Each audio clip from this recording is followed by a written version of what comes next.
नमस्कार शेतकरी मित्रांनो, महाडीबीटी पोर्टलवरती दरवर्षीप्रमाणे याही वर्षी जे बियाण्यासाठी खरीप हंगामासाठी जे बियाण्यासाठी जे अर्ज मागवण्यात आले होते त्यामध्ये पहिले आव पहिले पाव या पद्धतीनं जे दरवर्षी बियाण्याचं वाटप केले जाते त्या बियाण्याची सोडत झालेली आहे आणि त्यामध्ये पहिले महिलांना पहिले प्राधान्यक्रम देण्यात आलेला आहे आणि त्यांच्या नावाची पहिली सोडत ही निघालेली आहे आणि त्यामध्ये जे महिला शेतकरी होते ज्यांच्या नावाने अर्ज केलेले होते अशा बऱ्याच महिला शेतकऱ्यांची नावं त्यामध्ये आलेली आहे आणि त्यांना बियाणेसुद्धा वितरण सुरू झालेलं आहे। पहिल्यांदाच असं झालेलं आहे आतापर्यंत की महाडीबीटी पोर्टलवरती जे बियाण्याचे अर्ज घेतलेले आहे त्यांची जे वेळेमध्ये यावर्षी सोडत देखील झालेली आहे आणि बियाण्याचं वितरण देखील वेळेत झालेलं आहे की जेणेकरून ते शेतकऱ्यांच्या पेरणीला कामी पडेल।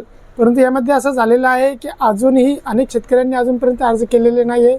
जेवढा लक्ष्यांक होता सरकारचा तो पूर्ण झालेला नाही, म्हणून अजूनपर्यंत बियाण्याच्या अर्जासाठी जे आहे तर ते पोर्टल सुरू आहे। त्यामध्ये दुसरी एक महत्त्वाची बाब अशी आहे की अनेक शेतकरी म्हणत आहे की त्यांची नावे अजून आले नाही किंवा त्यांनी अर्ज केला परंतु नावे आले नाही, तर अजून फक्त पहिली यादी लागलेली आहे ज्यामध्ये महिलांना प्राधान्य देण्यात आलेलं आहे आणि त्यामध्ये महिलांची नावे आलेली आहे।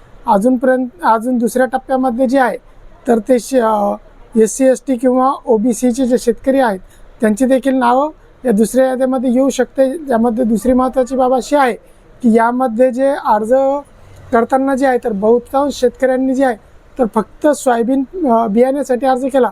त्यामध्ये मिनी किट देखील एक ऑप्शन होता, त्या मिनी किटसाठी जास्त करून शेतकऱ्यांनी अर्ज केलेला नाही। 10 ते 20% शेतकऱ्यांनीच फक्त त्यासाठी अर्ज केलेला आहे, तर त्याचा देखील लक्ष्यांक अजून बाकी आहे। तर अजूनही तुम्ही जर का अर्ज केलेला नसेल तर महाडीबीटी पोर्टलवरती जा, त्या पोर्टलवरती जाऊन बियाण्यासाठी अर्ज नक्कीच करा। जर अर्ज करण्यामध्ये तुम्हाला काही अडचण येत असेल तर आपण या अगोदरच अर्ज कसा करायचा याचा व्हिडिओ आपल्या चॅनलवरती बनवलेला आहे, तर आपल्या चॅनलवरती जा आणि तिथे जाऊन बघून घ्या की महाडीबीटी पोर्टलवरती बियाण्यासाठी अर्ज कसा करायचा आहे। तर अजूनही मित्रांनो वेळ गेलेली नाही, तुम्ही जर अर्ज अजूनपर्यंत केलेला नसेल तर अर्ज करा आणि रस्त्यावर मिनी किटसाठी अर्ज टाका, जेणेकरून त्यामध्ये तुमची निवड नक्कीच होईल। तर मित्रांनो, याबाबतचं जे काही अपडेट वेळोवेळी येईल ते मी आपल्यापर्यंत नक्कीच पोहोचत राहील।